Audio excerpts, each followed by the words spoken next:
I'm Catherine, and I grew up in what you might call a big family. Dad was hell-bent on having a son. So, they kept trying, over and over. Mom got pregnant again and again until the doctors finally put their foot down. No more, they said. It's too risky. That's when Mom and Dad finally threw in the towel on their dream of a boy. Being the oldest, I got stuck with a lot of the grunt work. Don't get me wrong, I loved my sisters, but sometimes it felt like I was more of a parent than a sibling. I had to grow up fast, you know? While other kids were out playing, I was changing diapers, doing laundry, and helping Mom with everything around the house. Things really changed when my youngest sister was born. It was like Mom and Dad suddenly remembered they were parents. They showered her with attention, bought her the best toys, signed her up for every club and activity under the sun. Whatever she wanted, she got. One day, when I was about 14, I overheard Mom talking on the phone. "I just don't have time for the older girls anymore," she said. "Catherine's handling it, though. She's such a good helper." Helper, that's what I was reduced to. Not a daughter, not even a sister. Just a helper. But I had a secret that kept me going. My grandmother, Mom's mother. They'd had some big falling out years ago and hadn't spoken since. But I'd managed to find her number, and we'd been talking in secret. As I got older, I started to dream about college. I wanted more for myself than just being the family babysitter. But when I graduated high school, Mom and Dad dropped a bombshell on me. "There's no money for your education, Catherine," Dad said, not even looking me in the eye. "You need to get a job and help out financially. We need to save for your sister's education." That night, I cried myself to sleep, feeling trapped and hopeless. But then I remembered my secret weapon, Grandma. The next day, I called her, spilling out everything between sobs. "Don't you worry, sweetheart," she said, her voice firm and determined. "I'll pay for your college. You deserve a chance at a better life." And just like that, a whole new world opened up for me. I applied to colleges in other cities, dreaming of a fresh start. When I got accepted to study economics, I was over the moon. But my parents, they didn't see it that way. "You're abandoning your family," Mom accused, her eyes cold. "After everything we've done for you." Done for me? I couldn't believe what I was hearing. "I've been raising your kids since I was a kid myself." "Get out," Dad said, his voice low and angry. "If you're going, then go. But don't expect any support from us." I packed my bags that night, my sisters watching with tear-filled eyes. "Don't go, Kathy," they pleaded. "I have to," I told them, hugging each one tight. "But I'll always be here for you. Always." As I walked out the door, I heard Dad's voice behind me. "Girls, you are not to have any contact with Catherine. Do you understand?" As I settled into college life, I felt like I could finally breathe. The campus was bustling with energy, and for once, I didn't have to worry about anyone but myself. But even as I embraced this new chapter, I couldn't shake the feeling of guilt. I missed my sisters fiercely. Despite my parents' ban, I couldn't bear the thought of completely cutting ties with them. One night, I got a call from an unknown number.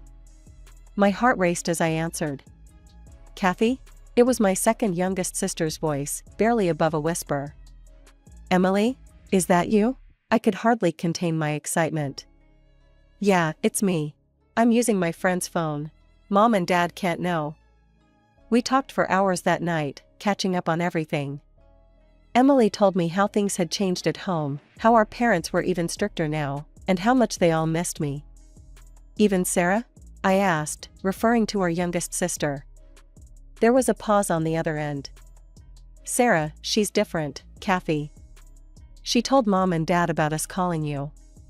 They took our phones away, but don't worry, we'll find ways to keep in touch. We love you, Kathy." Those secret calls became my lifeline. My sisters, except for Sarah, would use their friends' phones to reach out to me. We'd talk about their lives, their dreams, and I'd share stories about college. It wasn't the same as being there, but it was something. Meanwhile, I threw myself into my studies. Economics fascinated me, and I found myself excelling in my classes. My professors took notice, and soon I was being recommended for internships and special projects. As my college years flew by, I couldn't help but think about my family back home. I'd hear snippets from my sisters about how Sarah was still the golden child, how she was in all these clubs and always the center of attention. Mom and Dad are talking about sending her to some fancy private school, my sister Jessica told me during one of our secret calls. What about you and Emily? I asked, already knowing the answer. Oh, Jessica said, trying to sound nonchalant. We'll probably just go to the local high school. It's fine, really. But I knew it wasn't fine. I knew how it felt to be overlooked, to be treated like you didn't matter as much. It broke my heart that my sisters were going through the same thing. As graduation approached, I felt a mix of excitement and anxiety. I'd done well in college, thanks in no small part to my grandmother's support. She'd been my rock through it all, always there with a kind word or a bit of advice when I needed it. I'm so proud of you, Catherine, she told me over the phone one night. You've overcome so much. Your grandfather would have been proud too. The day of my graduation, I scanned the crowd, hoping against hope that maybe, just maybe, my parents and sisters would be there. But they weren't. The only familiar face in the sea of people was my grandmother's, beaming with pride. Fresh out of college, I hit the ground running. The job was challenging, but I thrived on it. Months flew by, and I settled into a routine. Work, gym, home, repeat. It wasn't exciting, but it was mine. I was building my own life, on my own terms. Then came the company's annual corporate party. I almost didn't go, large gatherings still made me a bit uncomfortable. But my colleague, Jen, insisted. Come on, Catherine, she pleaded. It'll be fun. Plus, I heard some bigwigs from our partner companies will be there. Great networking opportunity. The party was in full swing when I arrived. Soft jazz played in the background as people mingled, drinks in hand. I was about to make a beeline for the punch bowl when I quite literally bumped into someone. Oh, I'm so sorry, I stammered, looking up to see a pair of kind brown eyes. No harm done, the man said with a warm smile. I'm Michael, by the way. I don't think we've met. Catherine, I replied, shaking his hand. I'm from the economics department. We got to talking, and I learned that Michael was an executive from one of our partner companies. He was smart, funny, and easy to talk to. Before I knew it, hours had passed. As the party wound down, Michael asked for my number. I'd love to continue this conversation over coffee sometime, he said. I hesitated for a moment, then thought, why not? I'd spent so much of my life taking care of others. Maybe it was time to let someone take care of me for a change. Our first date turned into a second, then a third. Before I knew it, we were officially a couple. Michael was everything I'd never known I wanted, kind, supportive, and he actually listened when I talked. A year later, he proposed to me. As we started planning the wedding, I faced a dilemma.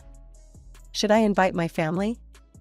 Despite everything, they were still my parents, my sisters. After much thought, I sent the invitations. To my parents, to all my sisters, even Sarah. I also sent one to my grandmother, the one person who had always been there for me. Weeks passed, and I heard nothing from my parents or sisters. Then, one day, I got a call from Emily.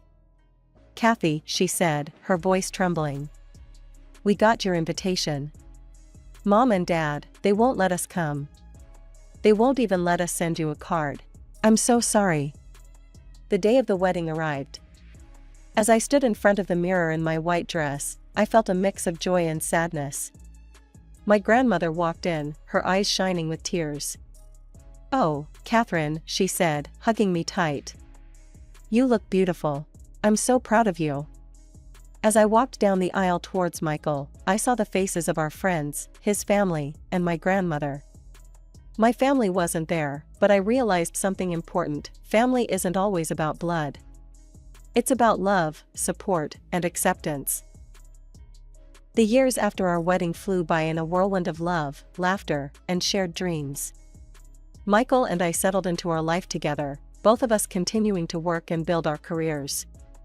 We traveled, we explored new hobbies together, and we talked endlessly about our future. And then we decided to start trying for a baby. Months passed, then a year, then 2. Nothing happened. We went through all the tests, tried every recommendation, but still, no baby. It was heartbreaking. The next few years were a roller coaster of hope and disappointment. We went through treatment after treatment, each failure hitting us harder than the last. One day, after another failed round of IVF, I broke down. Maybe we're not meant to be parents, I sobbed into Michael's chest. He held me tight, stroking my hair. Hey, look at me, he said gently. We're going to be parents. Maybe not in the way we originally thought, but we will be. What do you think about adoption? A child is a child, Catherine. All they need is love, and we've got plenty of that. His words warmed my heart, and I felt a glimmer of hope. Okay, I said, wiping my tears. Let's do it. Let's adopt. The adoption process was long and often frustrating. There were so many forms to fill out, interviews to go through, home studies to pass. But we persevered, driven by our desire to give a child a loving home. Finally, after what felt like an eternity, we got the call. The day we met Lily was one I'll never forget. She was tiny, with big brown eyes and skin darker than ours. She looked scared and confused, clinging to her social worker's hand. I knelt down to her level. Hi, Lily, I said softly. I'm Catherine, and this is Michael. We've been waiting a long time to meet you. She looked at us warily, then back at her social worker, who nodded encouragingly. Slowly, Lily reached out and took my hand. In that moment, I fell in love. This was our daughter. I didn't care that she didn't look like us or share our DNA. She was ours, and we were hers. When Lily was about 5, we sat her down and explained, in simple terms, how she came to be our daughter. We showed her pictures from the day we met her, told her how much we'd wanted her, how we'd fallen in love with her the moment we saw her. Lily listened intently, her brow furrowed in concentration. When we finished, she was quiet for a moment. So, you picked me? She asked finally. I smiled, tears in my eyes. Yes, sweetheart. Out of all the children in the world, we picked you. And we'd pick you again every single time. She beamed at us, then threw her arms around us both. I love you, Mommy and Daddy, she said. As I held my daughter close, I thought about my own childhood. The pain, the neglect, the feeling of never being good enough. I vowed then and there that Lily would never feel that way. She would always know how loved and wanted she was. Life has a funny way of bringing you full circle. One day, Michael said his company had opened a branch in my hometown. And he will become the head of this branch. The move was chaotic, as moves tend to be. But as we settled into our new home, I couldn't shake the feeling that I needed to reach out to my sisters. My parents had passed away a few years back, I hadn't gone to the funeral. But my sisters, maybe it was time to mend those fences. I reached out to Jessica and Emily first. They were cautious at first, but eager to reconnect. We met for coffee, and it was like no time had passed at all. They cooed over pictures of Lily, told me about their own families, their kids. We've missed you so much, Kathy, Emily said, squeezing my hand. We're so glad you're back. For a while, everything was perfect. We started having family gatherings, holiday celebrations.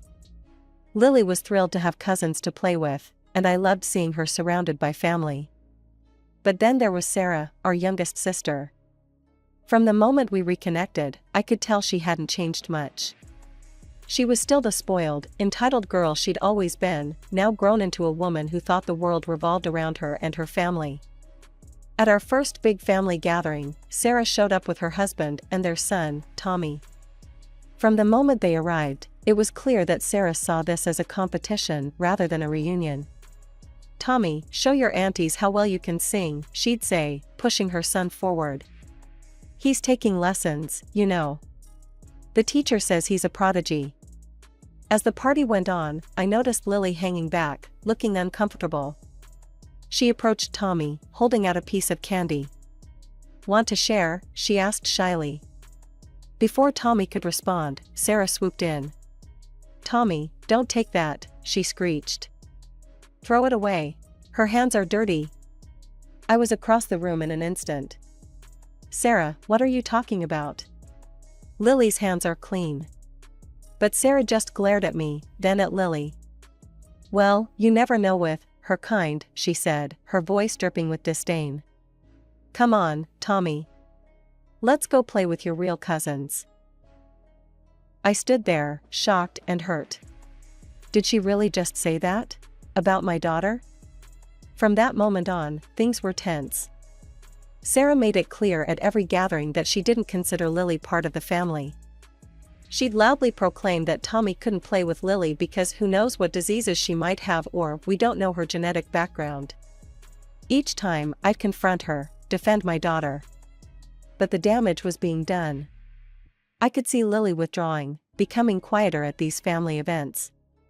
One day, I made a decision. I wouldn't force Lily to attend these gatherings anymore.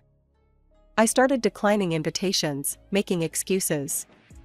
Jessica and Emily understood, even though they were disappointed. As the dust settled from our move and the family drama that ensued, I found solace in my visits to Grandma. She had been my rock through everything, and now, in her twilight years, I wanted to be there for her as much as she had been for me. Every weekend, Lily and I would make the short drive to Grandma's house. She would be waiting on the porch, her face lighting up as soon as she saw us. "There's my girls," she'd call out, arms outstretched. Lily would race up the steps, throwing herself into Grandma's embrace. "Grandma, I missed you." Watching them together always warmed my heart. Grandma doted on Lily, showering her with love and attention. She never once treated Lily differently because she was adopted. To Grandma, Lily was family, plain and simple. As the months passed, Grandma's health began to decline. Our visits became less about long talks and more about quiet companionship. Lily would read to her, or show her drawings she'd made. Even in her weakened state, Grandma's love for us shone through. The day Grandma passed was one of the hardest of my life. We'd been there with her at the end, holding her hand as she slipped away peacefully. Lily, wise beyond her years, had climbed onto the bed and curled up next to her great-grandmother. "It's okay, Grandma," she'd whispered. "You can rest now. We love you." In the days that followed, as we dealt with our grief and the logistics that come with losing a loved one, we received some unexpected news. Grandma's lawyer called, asking us to come to his office. "Your grandmother left a will," he explained when we arrived. And, well, you might want to sit down for this. What he told us next left me speechless. Grandma had left everything to me and Lily. The house, several cars, and over $1 million. "Your grandfather was quite successful," the lawyer explained. "And your grandmother was an astute investor. She had intended to leave it all to your mother, despite their estrangement. But when your mother passed..." I nodded, understanding. Grandma had changed her will, leaving everything to us. When word got out about the inheritance, my phone started ringing off the hook. Jessica and Emily called to congratulate me, saying I deserved it. But then came the call I'd been dreading. "Sarah." "Catherine," she said, her voice sickly sweet. "I heard about Grandma's will. So, when are you sharing the inheritance with the rest of us?" I felt a flash of anger. After everything she'd said and done, how dare she? "I'm not," I said firmly. "The inheritance is for me and Lily. That's what Grandma wanted." "But that's not fair," Sarah screeched. "I'm family too. I deserve..." I cut her off. "No, Sarah, you don't. Goodbye."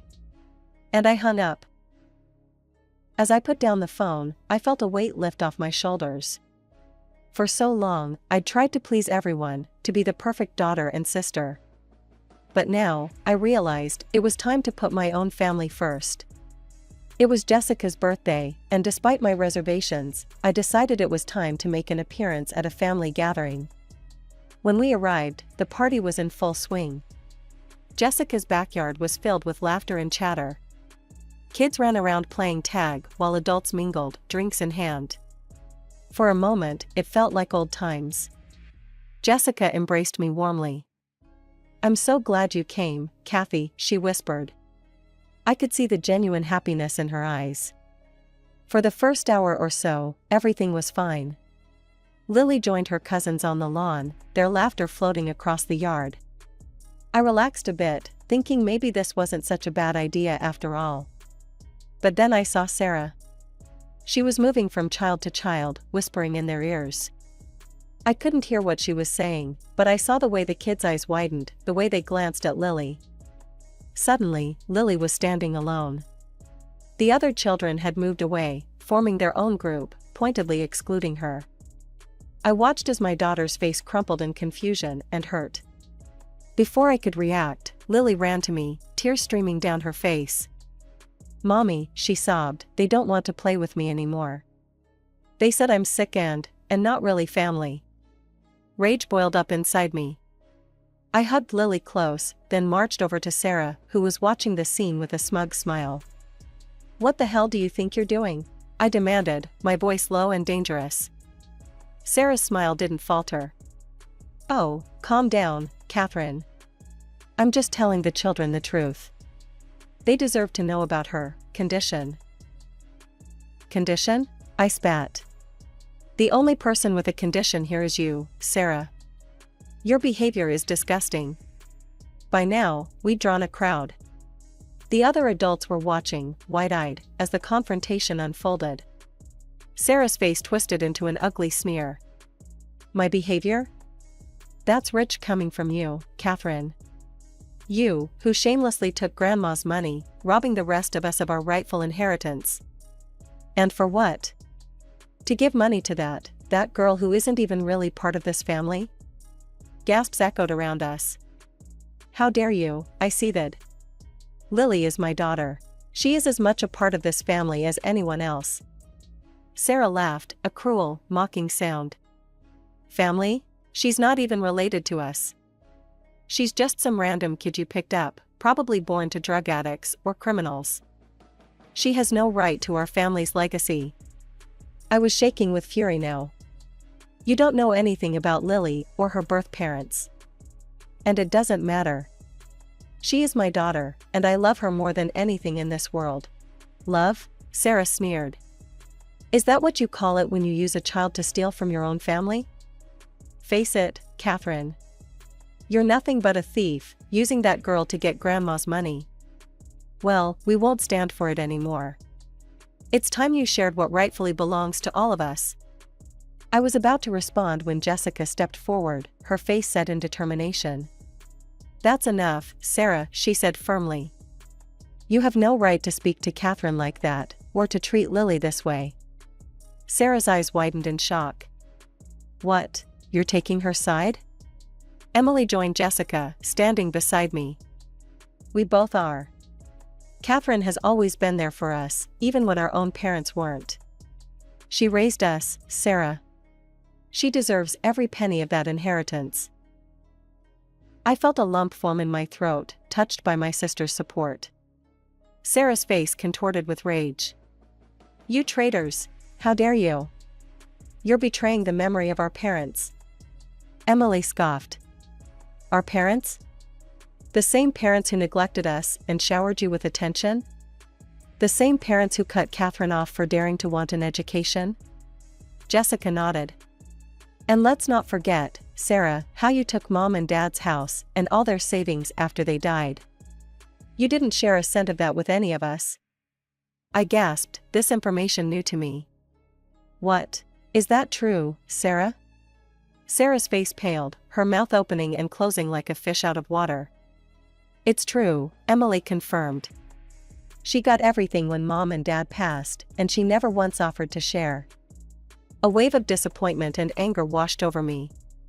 All this time, Sarah had been accusing me of theft when she'd done the very same thing. "Sarah," I said, my voice steady and firm. "I think it's time for you to leave." "You can't make me," she started, but Jessica cut her off. "Yes, she can. This is my house, and I want you to go. We're all tired of your tantrums and your cruelty. Until you can treat Catherine and Lily with respect, you're not welcome here." Sarah looked around, realizing she was outnumbered. With a final glare, she grabbed her son's hand and stormed off. As the gate slammed behind her, I felt a weight lift off my shoulders. I turned to my sisters, tears in my eyes. "Thank you," I whispered. Later that night, I made a decision. The next day, I called my sisters and told them my plan. Despite their protests that I didn't need to do this, I insisted. I gave them the house and the cars, keeping the $1 million for our family. With the inheritance settled, I felt a sense of peace wash over me. I transferred half of the money to a trust fund for Lily's future, ensuring she would always be taken care of. The other half, Michael and I decided to use for our family. We'd take that trip to Disney World that Lily had been dreaming of. We'd renovate our home, creating the perfect space for our little family. And maybe, just maybe, we'd look into adopting another child, giving Lily the sibling she'd always wanted.